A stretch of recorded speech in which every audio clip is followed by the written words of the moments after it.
back at UKGE with Spencer from Playing Monkey Games. Spencer, how are you? Hi Matt, very good. Thanks for coming by. No problem, mate. It's Sunday morning. How's your weekend been?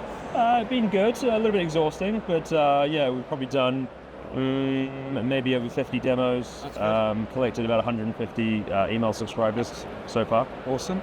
So you've got two games here. You've got Creature Crunch and Muster Raise the Banner. So let's look at Creature Crunch first. This is a light card game, is it? Exactly, yeah. So Creature Crunch is a two-player game. Yep. Targeted for ages 4+. It plays in about 5 to 10 minutes. So the idea of the game, there's 6 different creatures. They're double-sided cards, so one side star, one side moon. The difference between the sides, all of the moon sides have sweet food, so cookie, ice cream, cake, jelly bean, and all of the star sides have savory food at the top. So the aim of the game, you choose one creature. So you would choose maybe the ghost or the dino, and each player has to ensure that one side is moon and one side is star. There's 12 dice. You roll the dice. Those are really cool. To start the game. And then very simple premise, you just need to be the first to fill up your creature with his favorite food. Yeah.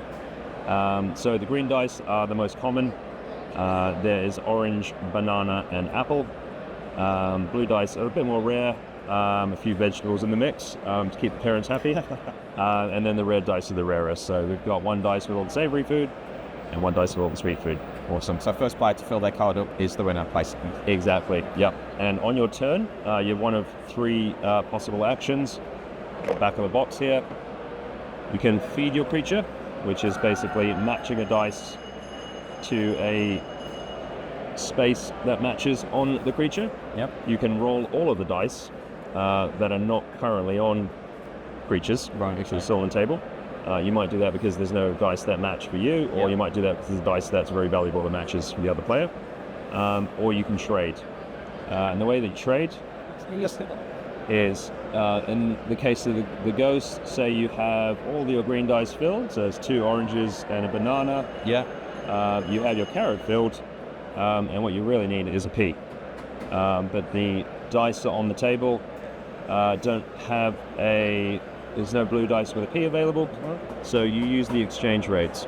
So 2 green equals a blue. Yep. 2 blue equals a red.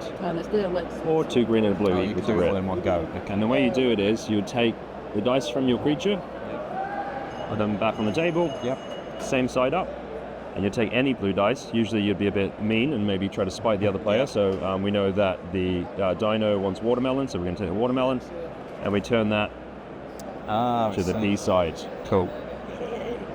So yeah, that's kind of where the strategy really comes in. Yeah. Okay, that's really cool. Yeah.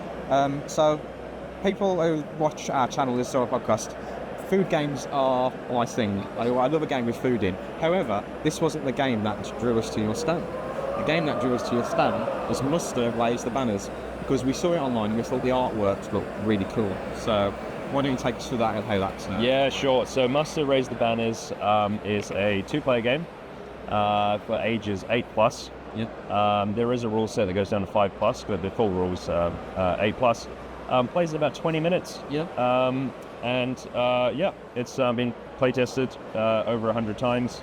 Actually, by over 100 playtesters, so possibly over 1,000 times.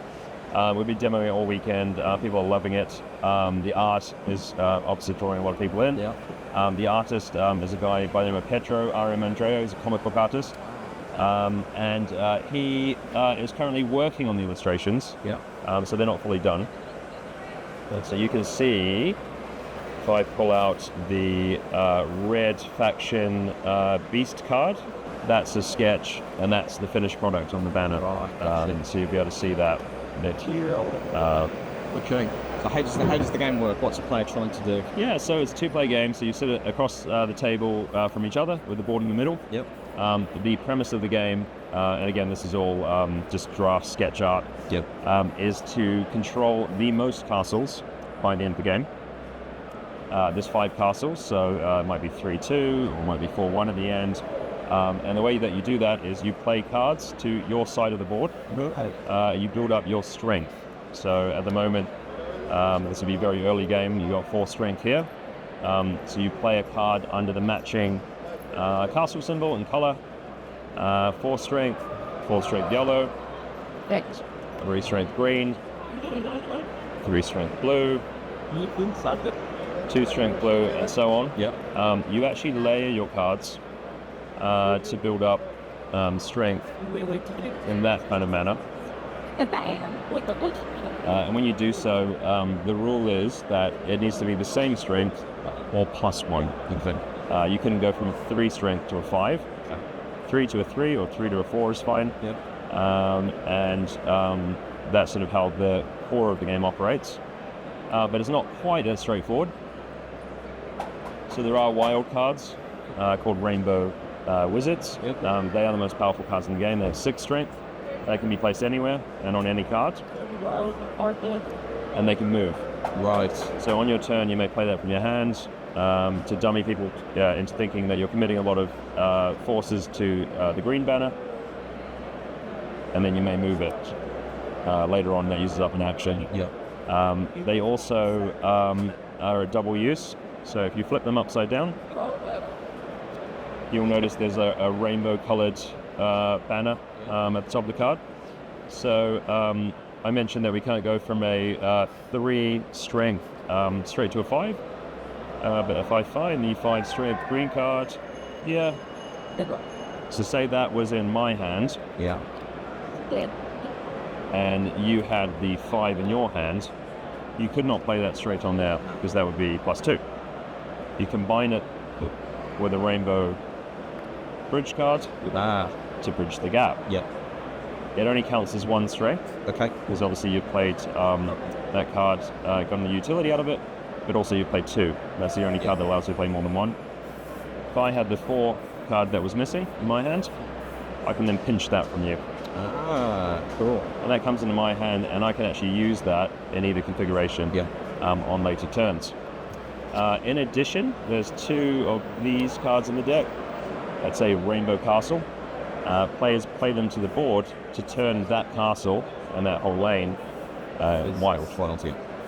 So suddenly, and we had a pretty crazy demo actually where father and daughter were duking it out, and they went 38-39, and they were going off the table because this is the kind of thing you can do. Let's go purples and yellows, and because it's the same or higher, you've suddenly got access to a lot more cards. And it just keeps going and going and going. So that's kind of how it works. You can counter that. So when players end their turn, they draw from the deck. They can normally draw from the board as well. But you can't draw a Rainbow Castle. That sticks there for the rest of the game. Now, the way you counter it is maybe you could discard. And if you discard and cover it up, then it's deactivated. So that's now back to yellow. These cards are still valid because they were legal when played, but you could no longer play any other color other than yellow.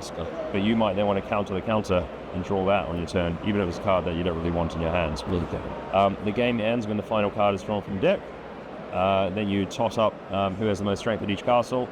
Majority wins. If there is a tie, and it does happen once in a while, you go with whoever has the most banner cards. So you might have a Rainbow Wizard instead of beefing up your strength.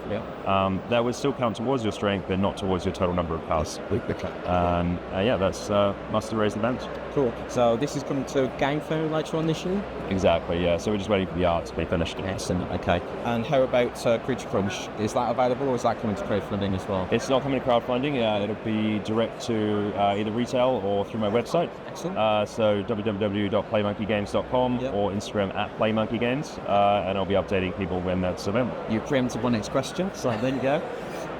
Right, okay, that's great, mate. Thanks very much for chatting to us. I really like the look of both games, but really excited to get our hands on this. It looks good fun. Massively appreciate it, man. Yeah, thanks for coming by. No problem. Thanks everyone for watching, and we'll see you soon.